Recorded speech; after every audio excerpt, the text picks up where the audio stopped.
Else, mate? Mate, I've been called a lot of things in my life. Shy's not one of them. I want my money. I owe you fucking nothing, greaseball. You've been away a long time. Maybe you don't know who you're talking to. Oh, loudmouth wog with a gun in his pocket? Yeah, mate. You got half of that right. Now let's start again, shall we?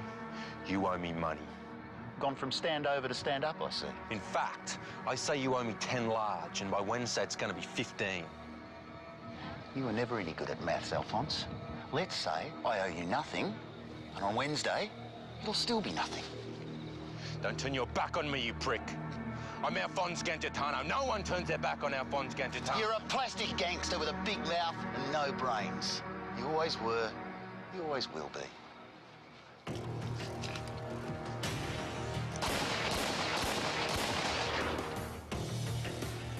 Still think I'm a plastic gangster? I'm Alphonse Gangitano and I run this town. Meet Alphonse Gangitano, an underbelly figure with a gangster fetish who bashed and murdered his way to the top of the Melbourne crime scene in the 1990s.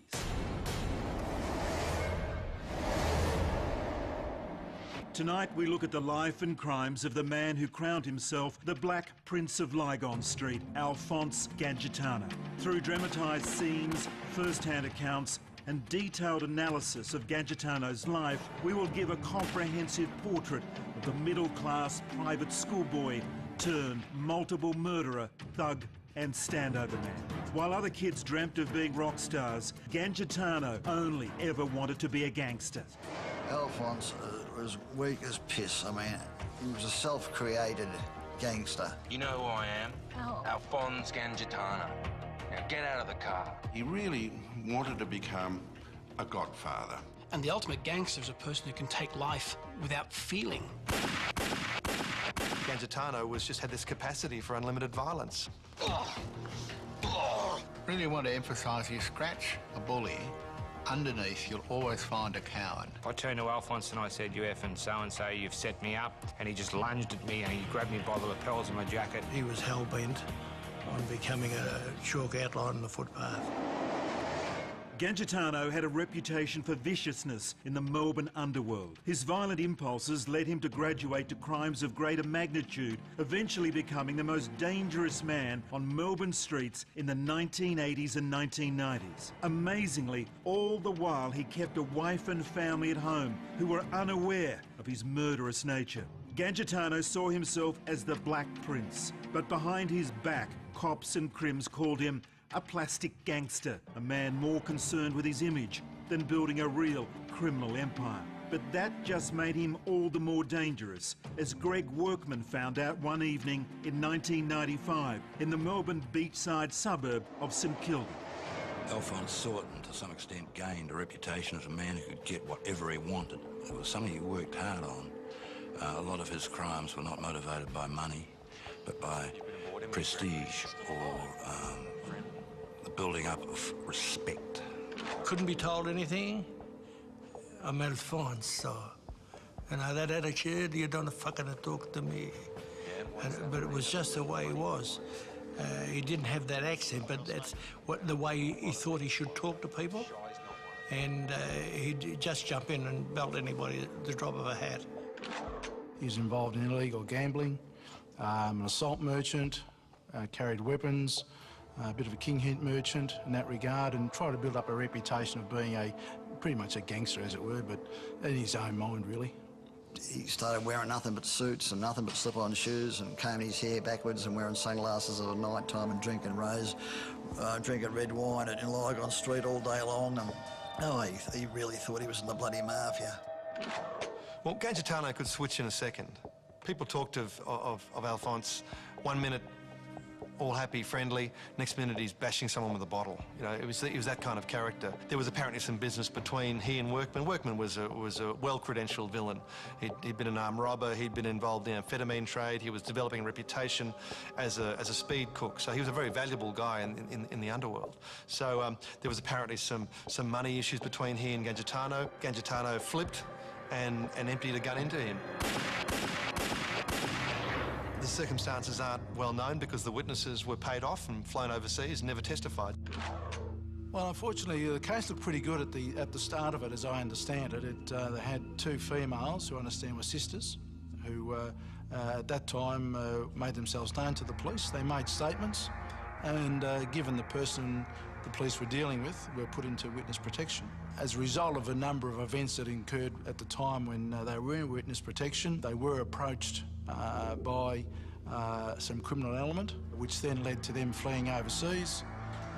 Them not being able to give evidence, the prosecution case collapsed, and he was never brought before trial. And so we'll never know the exact circumstances of that murder, but suffice it to say that Workman wouldn't have taken a backward step either. But Gangitano just had this capacity for unlimited violence, so it may have taken him by surprise. The two witnesses fled overseas in fear of their lives. Forensic psychologist Bob Montgomery believes the murder of Workman is evidence Gangitano was a psychopath. But understand what turning your back on someone means. And this is the absolute rejection, an expression of contempt. You're not even worth talking to. That would infuriate the narcissistic, the self-centred flavour of a typical psychopath. Don't turn your back on me, you prick. I'm Alphonse Gangitano. No one turns their back on Alphonse Gangitano. Really heightened sense of their personal value, grandiosity, demanding special treatment, which this guy did, often by producing a gun. And all of that's wrapped in this sense of I'm important, I'm powerful. So you turn your back on me, you've really done the wrong thing. So in Gangitano's case, so the fact that he was actually quick to anger and the fact that he seems to kill without a second thought, those behaviors suggest psychopathic personality traits wherein you don't really think about what you're doing, you get frustrated, you get angry, then you just act on it. Gangitano, if he shoots you in the back other than the front, in my opinion, he wanted me to join his gang. I didn't want to join his gang. It meant getting yourself a suit and sitting around Johnny's green room till 3 in the bloody morning drinking coffee. You know, I didn't want to wear a suit and sit around Johnny's green room till 3 in the morning and pretend I was in the mafia with a pair of slip-on shoes on and a bloody suit. They used to watch the Godfather movie half a dozen times a night and go out and pretend that they're in the bloody mafia. Da, da, da, da, da, da, da, da, da, da. Alphonse Gangitano was born in Queen Victoria Hospital, Melbourne, on the 24th of March 1957. His mother Maria and his father Dominic were delighted that their first child was a son. They doted on him. They had a daughter some years later, but Alphonse was the apple of their eye. They quickly learned, however, that their son was different. His parents were respected and liked in the district where they worked in Carlton, had a great reputation there with our travel agents. Alphonse was the despair of their life as they tried to make amends for his bashings and his insults and whatever else he'd got up to. He was a private school boy, posh, Italian, sort of like wannabe gangster. He went to posh schools and his mum and dad had money. Not every gangster, not every violent person comes from an impoverished background. There are people who come from very well-to-do backgrounds who simply feel that I want to do different. I want to be different. Hence, we have this personal predisposition to be somewhat larger than life or somewhat different from the rest of the sheep. And being a gangster would have set him apart from his peer group. If his family background is safe and secure, then any kind of excitement, any kind of difference, any kind of thing that sets him apart from his peers would have been something he would aspire to. Alastair Parkin was a teacher at Marcelin College when Gangitano was a student, and his reputation as a troublemaker was already firmly established. Well, I do recall the principal inviting him down to the office many, many times. That became a sort of a standing thing at the end of the day. Whether Alphonse was going to be invited down to the office again today. The call would come over the loudspeaker. Alphonse Gangitano reported to the headmaster's office. He'd driven the car to school and left it parked in one of the teachers' parking spots. You know, he was that kind of a bloke. He was pretty brazen up front, knew how to fight, but was a real smart ass. And as soon as you met him as a bloke, you'd say, I don't like this prick. On the surface of things, his story is one of pure, naked ambition. From a young age, Gangitano wanted to be a gangster. He had no criminal pedigree. He had no role model from the criminal world to act as his mentor. Ultimately, he became a gangster merely because he wanted to be one.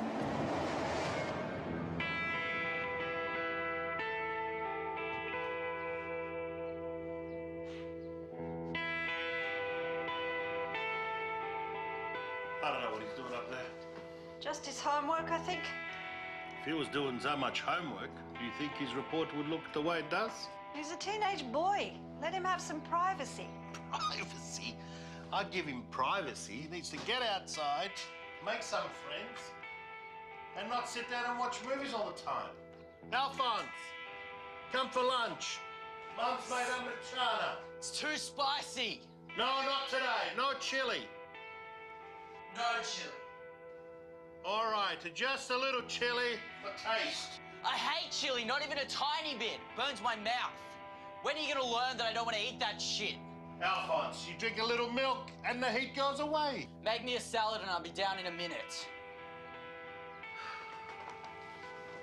Fallo in insalata, vuole un'insalata.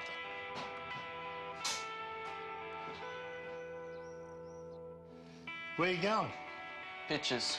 Who with? Go to hell, Dad. What about lunch? I'll get something there. From a very early age, he's identifying with criminals. Actually, the fictitious account of criminals, the movie star version of criminals, but somewhere in there, right early in the piece, he's saying, this is what I want to be. This is how I ought to be. So there's something already going off the rails about his identification, which would imply some hassle in the family. He wanted to be a criminal, and there was no convincing him otherwise. His parents were lovely people, and they had a very nice family, but he was hell-bent on becoming a chalk outline on the footpath. You know, the people make a decision, I want to make something in my life, I want to be an accountant or a doctor, or whatever the case may be. And I think he just grew up manifested by the fact of these gangster lifestyles. His house had the Al Capone books, the gangster books, the Scarface, the Al Pacino posters in his study, and that type of thing. That's what he enveloped himself upon, and, you know, in his own small brain of manifestation to say, well, that's what I want to be, and he paid the ultimate price. His childish gangster fetish or preoccupation would have been driven by the stories of other gangsters. It may well be that in his readings of Al Capone and people like that, the Godfather movies, for example, they all portrayed the Italians as being nice family people who were very, very dangerous. And maybe Gaetano fancied himself as being someone who had the potential to be dangerous, or to portray himself as being someone who could be dangerous and be different. I think Gangitano is a model sociopath insofar as his antisocial personality, his amoral thinking, very early on saw a model, if you like, of the Godfather model that inspired him to follow that future. The difference between a gangster and a violent criminal is one of process, not outcome. The importance is a gangster is a romantic figure, a tragic hero, whereas the violent criminal can be simply just someone who's a common person who just uses violence for a particular means or a particular outcome, a particular goal. The man who helped Alphonse take that first step from fantasy to reality was the notorious Mark Chopper Reed. He wanted to be a gangster, you know, and I was the first bloke to ever give him a sawed-off shotgun. Because when I was 19, he was 16 and a half when I was 19, and I gave him a sawed-off shotgun. It was beautiful, a sawed-off shotgun. My old man gave it to me, and I gave it to Alphonse when I got a handgun. And Alphonse thought it was great, you know. It was the first handgun he ever, shotgun, sawed-off shotgun he ever had. Armed with his first gun from Chopper Reed, Alphonse Gangitano became a street hood. He ran with a group of thugs who were happy to set upon members of the general public, those who simply got in the way or at the wrong end of Gangitano's violent temper. At a young age, he had already developed a pathological hatred for police. Gangitano's routine was to prowl Melbourne's nightclubs, looking for off-duty police officers. Look, he had a hatred for the police, absolute hatred, and I think it was likewise the fact that he would take on the police at every opportunity that he had. He would take them on verbally and certainly physically. Alphonse used to get around nightclubs and they'd pick on a few off-duty policemen, and the off-duty policemen would come up there and flash their badge and tell Alphonse to pull his head in, and he'd know they were off-duty because they'd be drinking alcohol. And he'd say to them, well, what are you, on duty or off-duty? You know, and they'd say, well, we're off-duty, we'll pull your head in. And so he'd take them to the shit house and bash them. The assaults on police were very much about brand. They weren't about making money, it was just about letting everyone know that he was the toughest guy, you know, on the block. And he would just find off-duty police and just haul off on them, you know, come and step on their foot, they'd say, excuse me, then he'd belt them. He saw us as the enemy, and as such, we saw him as the enemy and a public enemy at that, and needed to be taken care of. But violent assaults on police officers were strictly for Gangitano's amusement. He wanted to play with the big boys. He started hanging around a nightclub with a nasty reputation. Mickey's Disco in St Kilda was known as a hotspot for the Melbourne underworld. One of Mickey's Disco's owners was none other than Chris Rent-A-Kill Flannery. Flannery had a problem. He was facing a murder charge, and prostitute Deborah Boundy could put him away. Her testimony in court would finger Flannery for the murder of businessman Roger Wilson. Criminals like Flannery viewed Gangitano as a kid, but a kid that could be useful. Gangitano could get Flannery off the murder charge, but he would have to kill Deborah Boundy to do it. It was easy, man. Easy. They reckon the first one's the hardest, but it was easy. Yeah, I loved it. Yeah, man, she fell for it straight away. Rathdown Street. I picked her up on Rathdown Street. Coffee, then back to her place. Once she saw the powder, mate, she couldn't get it into her arm quick enough.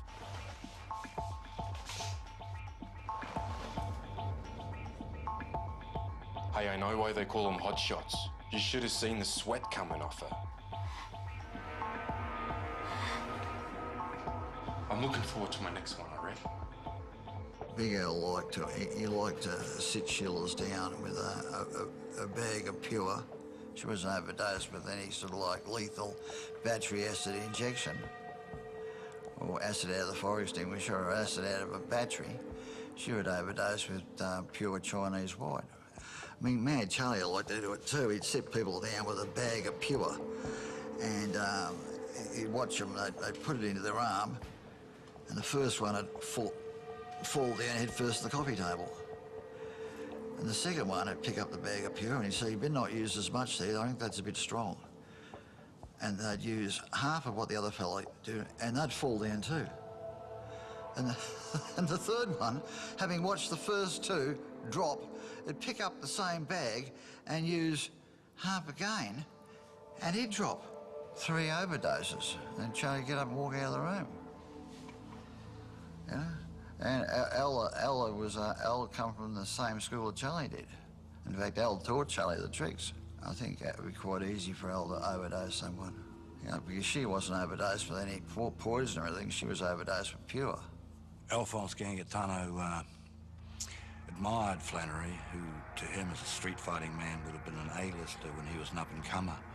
It's often speculated that Alphonse Gangitano may have been the person who killed Deborah as a favour to a man that he looked up to.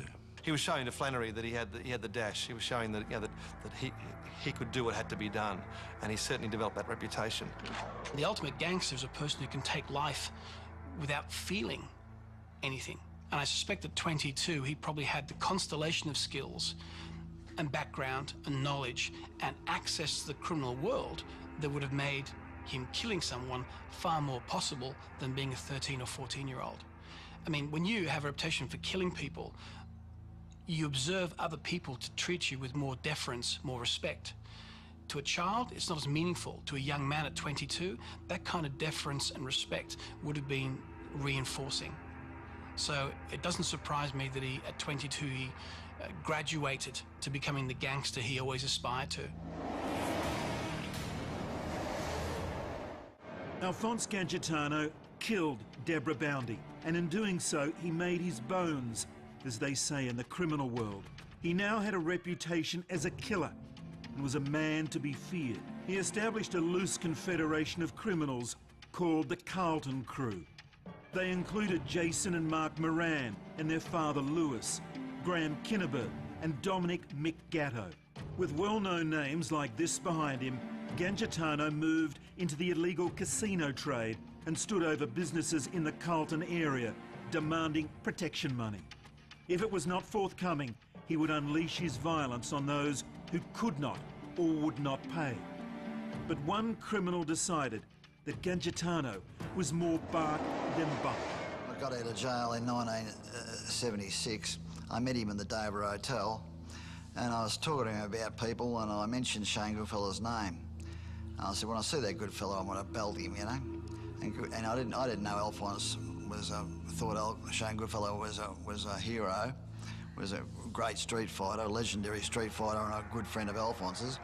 I'm in the shit house having a poo. Next thing you know, the door's smashed open, and Alphonse is there with his boys, and they're kicking me in the face, and I've got up, wiped my bum, and I've got up, and I'm throwing punches at Alphonse, and I've got my eyes closed, and when I've opened my eyes, I'm throwing punches at the bouncers. Alphonse has disappeared. He knew that one day that would come back and bite him on the arse. You can't bash someone like me. See, if I want to get revenge on someone, I'll watch and I will wait. Revenge is a dish best eaten cold. I'll eat it freezing cold.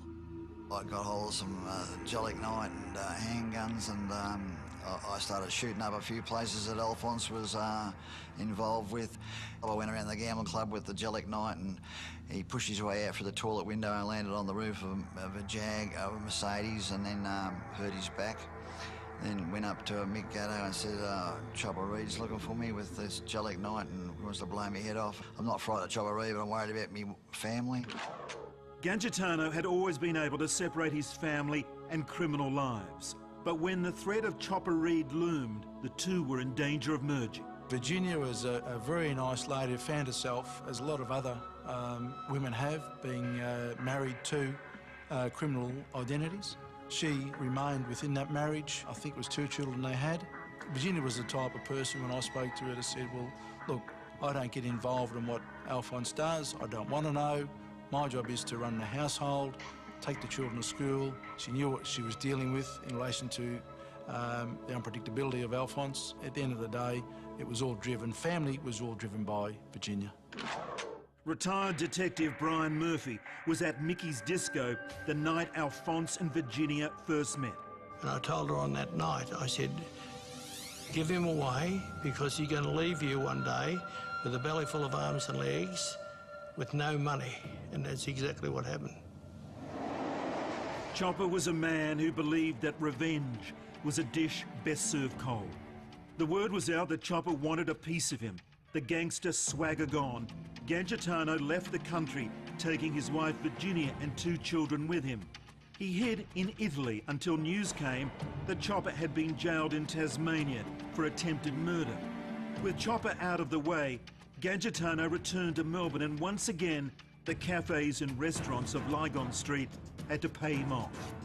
With his arch-nemesis behind bars, Gangitano was even more unpredictable and violent. He developed a bloated sense of entitlement: cars, money, even women. When Gangitano saw something he liked, he simply took it.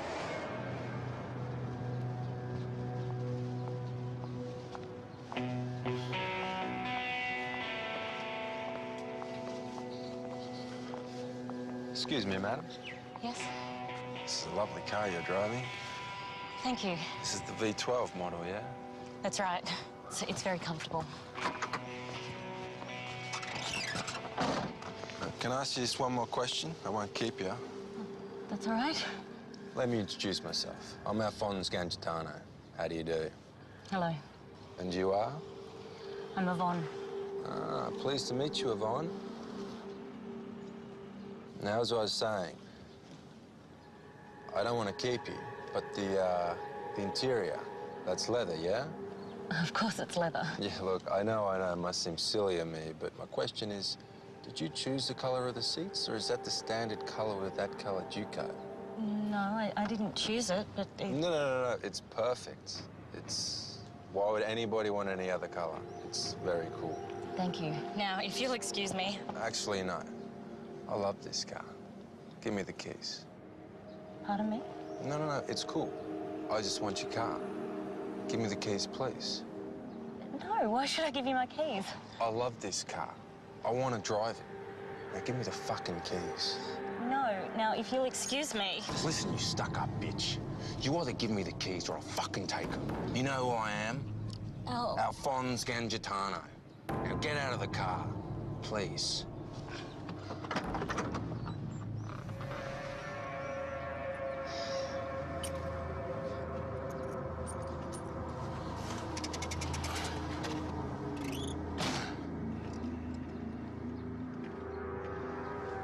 Thank you, Yvonne.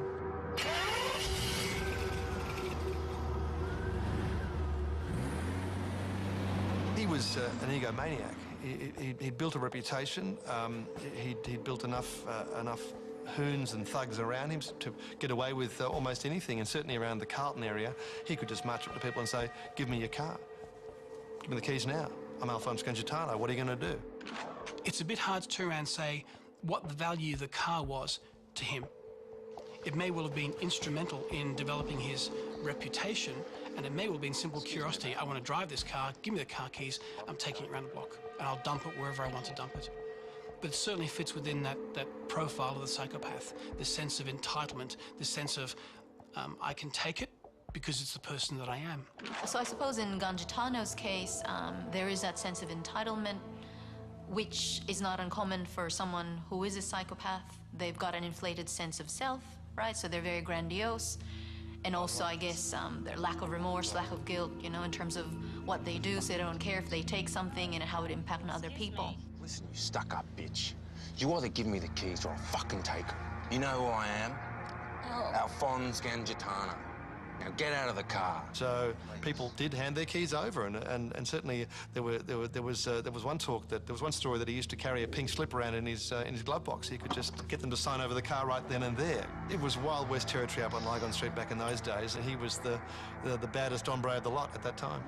Funnily enough, no one who had a car taken by Gangitano ever reported it missing, even though he would often drive around in it for months. For all his preening and his expensive Italian suits, Gangitano never quite made a go of his businesses. His main skill was extortion, and only so much money could be made from that enterprise. He was also a degenerate gambler, always borrowing money that he never intended to pay back. Thinking he could turn a dollar from the boxing world, Gangitano started a company called Superstar Promotions and signed up as many boxers as he could, including an up-and-comer, a super lightweight by the name of Lester Ellis. His mate Jason Moran was making a killing, selling amphetamines and tablets to the nightclub crowds in Melbourne. But with drugs, especially cocaine, Gangitano became more a consumer than a supplier.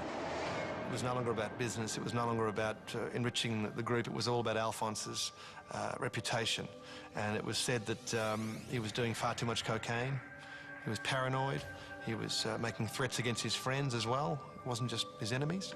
I suppose given his long-term, well, his proneness to violence and the fact that he is a long-term abuser of amphetamine and cocaine, then he would be even quicker to anger and violence. The drug addiction would just exacerbate the violence and aggression. Still think I'm a plastic gangster? He borrowed money off a lot of collaborating fellow families and didn't pay it back.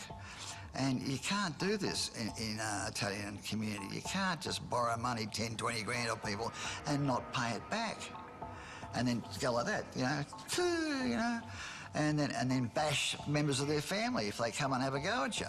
Here is a person who is beyond control, beyond authority, who can take things as a whim because there's a sense of entitlement that goes with taking something as a whim. There was still money to be made, and Gangitano threw it all behind promoting the big fight between his charge, the champion, Lester Ellis, and the contender and veteran of the fight game, Barry Michael, for the IBF Super Lightweight title on July 12, 1985. But it was Michael who won the fight after 15 grueling rounds. Gangitano had gambled heavily on Ellis and lost. In boxing, 30-year-old challenger Barry Michael made lightweight of the 10-year difference between himself and Lester Ellis to win a unanimous points decision in their IBF title fight last night. It's been a good round for Michael, a good left to the head, a left into the body. Even before the decision was announced, it was obvious to everyone who'd won, even Michael and Ellis. He's the new IBF World Junior Lightweight Champion. Look, mate, I just can't express how great I feel. We'll get it back. We've got a contract for a rematch. And fucking Lester will smash you next time. But I don't give a hooker's moan about the cash. But it's $2 million. Cash's easy to come by. I wanted that world title. We've lost the world title. How did Michaels make that weight? How did he make the fucking weight? He must have fucking slept in the sauna.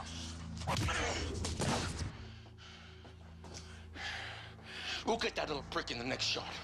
We'll get him in the rematch. What do you think of that meeting? Oh, it was great. I loved it.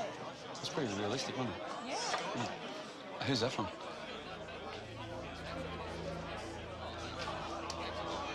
Look, excuse me for one moment, yeah? Just got to take care of something. Oh, what are you doing, mate? Thank you, Alphonse. Very kind of you. Hey, it's my honour. Buy a drink for a world champion? I'll drink to that.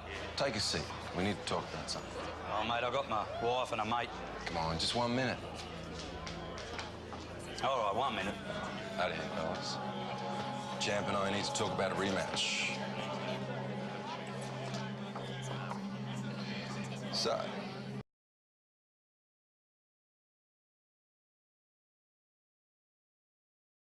Lester reckons you're a has-been that's running away from him. It's better a has-been than it never was.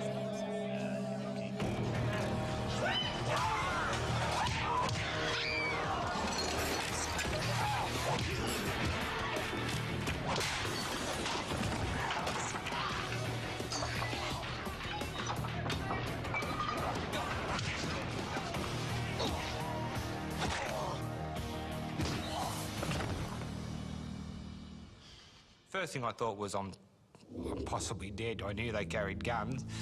And I turned to Alphonse and I said, "You effing so-and-so, you've set me up." And he just lunged at me and he grabbed me by the lapels of my jacket as he pulled me down the couch with him, got a serious grip on my cheek. And I got my hands up trying to gouge his eyes to get him off me. And immediately they were like a pack of mongrel dogs on top of me. Alphonse bashed him so badly in the brain. He kicked him, punched him and hit him so fucking much around the head. And then another one came in. The next thing I know, I'm being dragged up off the couch, dragged through the crowd with blood spraying everywhere off my face. They made a mess of Barry Michaels. They completely screwed Barry Michaels' boxing career. I don't think he could walk straight after that. You know, it knocked his equilibrium out. And I just remember being pounded and battered and being sort of held down and... Kick, you know, bash, getting your floor, you know. Oh, shocking damage to him. Shocking. You know, I think they were filthy on me because basically they'd outsmarted themselves, really, and I'd outsmarted them, and I had the title. I'd taken the title off the goose that laid the golden egg. Lester Ellis had no involvement in Gangitano's crimes. Like Barry Michael, Lester Ellis was just a boxer, trying to make his way in the game. Waiting 2 years to take his revenge on Barry Michael was standard Gangitano MO. He would bash, beat or kill anyone who got in his way. This routine would continue relentlessly into the 1990s. In every career criminal's life, there comes a moment where it all falls apart. For Gangitano, that moment came on the 19th of December, 1995, when he and his mate, Jason Moran, walked into the Sports Bar, a nightclub in Melbourne's King Street district. They set upon the patrons in the club with billiard cues and metal bars. Gangitano, in particular, took to the task with his trademark enthusiasm for violence. Gangitano and Moran were both charged with a fray. there was a host of revealing CCTV footage. And on this occasion, some brave victims were prepared to come forward to put both men away. The court heard 4 people were hospitalised, with injuries including a fractured nose, cuts, bruises, a fractured jaw and permanent eye damage. Mr Gangitano was granted bail with a $10,000 surety, a night curfew and an order to seek psychiatric treatment. He was out of control. He and Jason Moran had bashed nightclub goers and management at the sports bar in King Street. It had been a gratuitous attack, purely trying to stand over the owners there. It said to his friends that he was now a liability. He and Moran were the most violent pair of bastards together you'd ever wish to meet in a day's hunting. But they used to fight amongst themselves because they were both similar type of people. Couldn't be told, couldn't be controlled, and didn't want to be. They just wanted to be the king of the patch. Some believe that Gangitano had some sort of road to Damascus conversion after the affray, that he looked on his life of crime with horror and regret. But could a man who'd revelled in violence his entire life be capable of such a change? When he was 42, it sounded like Gangitano was thinking about leaving his life of crime.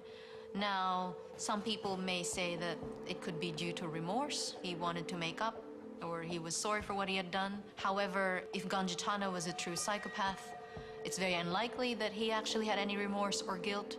Chances are it's just because it's getting too much for him. He's just seeing that it's too inconvenient for him.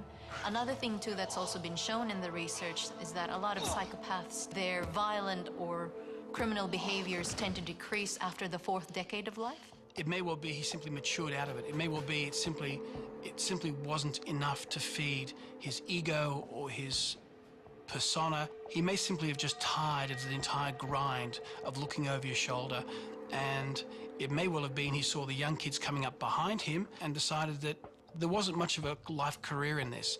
Very few gangsters get to retire to a house on the Gold Coast and left in peace. Most of them meet some sort of end because they require the work, they need the money, or someone else is looking to build their reputation on your demise. On the morning of January the 16th, 1998, Gangitano had appeared at court for a mention on the affray at the sports bar. He was given bail under stringent conditions. He had a 9 o'clock curfew imposed. The word on the streets was that Gangitano was going to plead guilty, and this would leave Jason Moran facing a certain jail sentence. Gangitano dutifully went home before curfew, and there he stayed until a couple of unexpected visitors turned up. Yeah, large supreme. Delivery. No garlic bread, no chili. Yet not a touch, yeah? Geez, that was quick. No, look, there's just someone on my door. Hang on.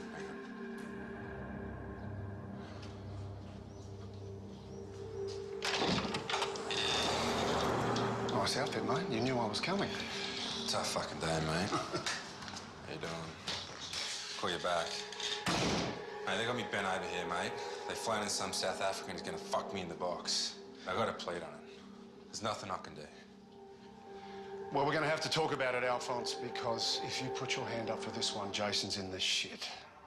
Mate, what can I do? I don't have a choice. What are you doing walking around in your undies? Mate, Ginny's out, okay? Mate, she's taking the kids to her sister's or something. Mate, she'll be back in a couple of hours. Jesus. I don't suppose you got a beer? No, there's no beer in there, mate. Have a glass of wine.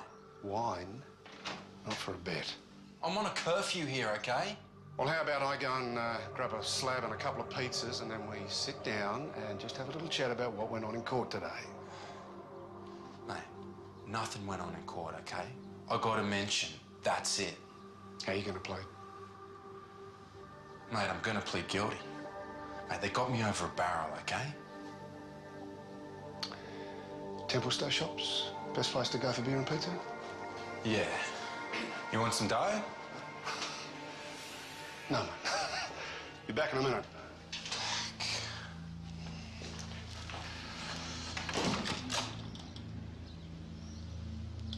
Mate, you got a visitor. Not those bloody Jehovah's Witnesses again. Worse than that, mate. You in the neighbourhood, Jason? Heard Ginny left you, mate. Huh? Who told you that? Smartest thing she ever did. She's visiting her sister. Get yourself a good lawyer. You'll get to see him every other day, Alphonse. It's fucking much more than what I'll get where I'm going. Look, I can't talk about this now. I've been in court all day and I've got a curfew. For once, this isn't about you, you selfish prick. You grassed me up, guarantee me 2 years jail, and I'm selfish. I had no choice. We've talked about this, okay? I had to plead on it. All right, this is going nowhere. Why don't I go and get some beers? Fuck him, Graham, he's a dog. Who you calling a dog? Loaded, mate. Fuck you, this is my house. Jason, put the gun away. Let's just take a deep breath. Go and get your gun. We're gonna end this. Come on, guys, you're supposed to be mates. Mates don't grass on mates. All right. Tough man. Now listen, calm down the pair of you. Get it.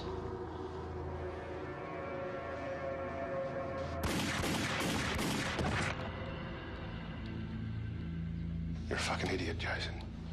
The problem was never with you, Graham. Let's leave it that way.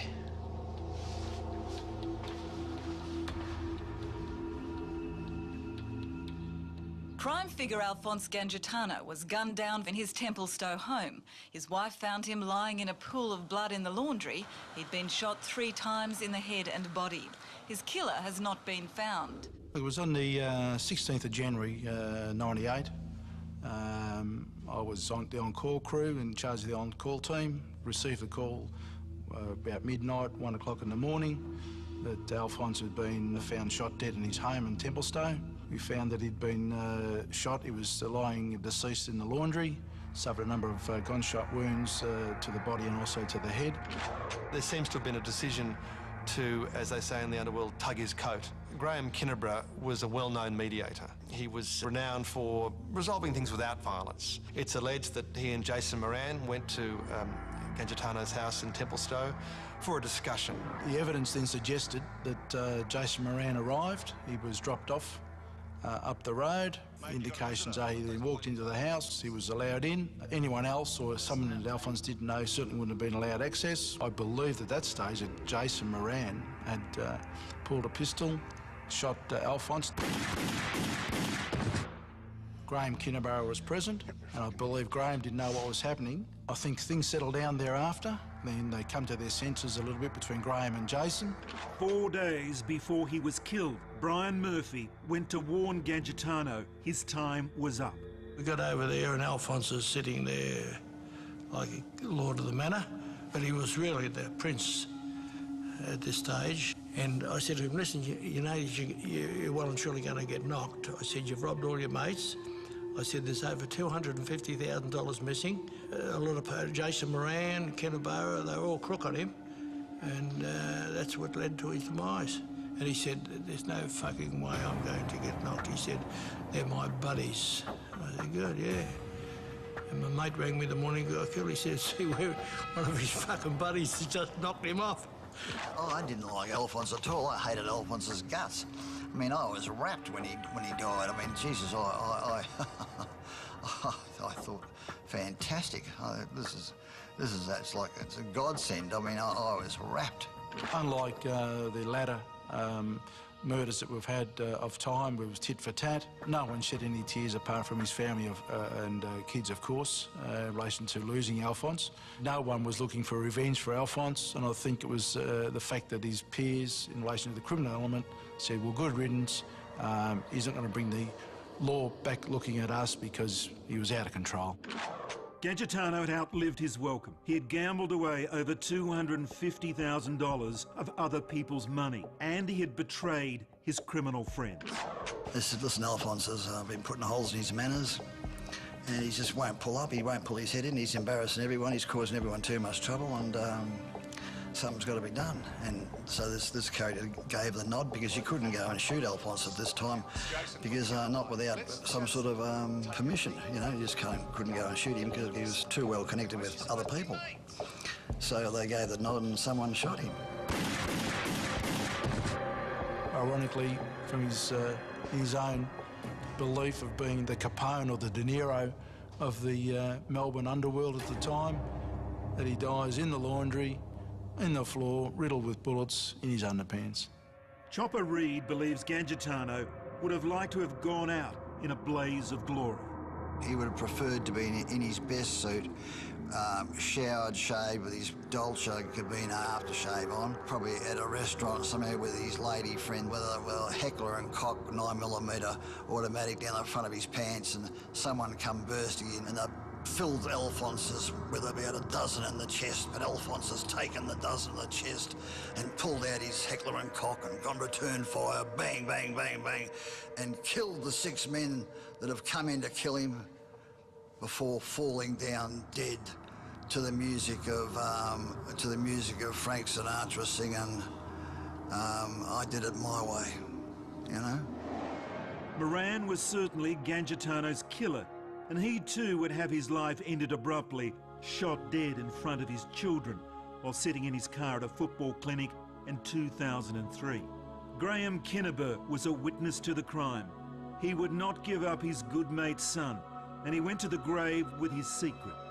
He too was shot dead in Melbourne's gang wars. For the would-be gangster, the self-crowned Black Prince of Lygon Street, Alphonse Gangitano, there would be no heroic end. He was shot in the back. He died in his underwear on the floor of his own home.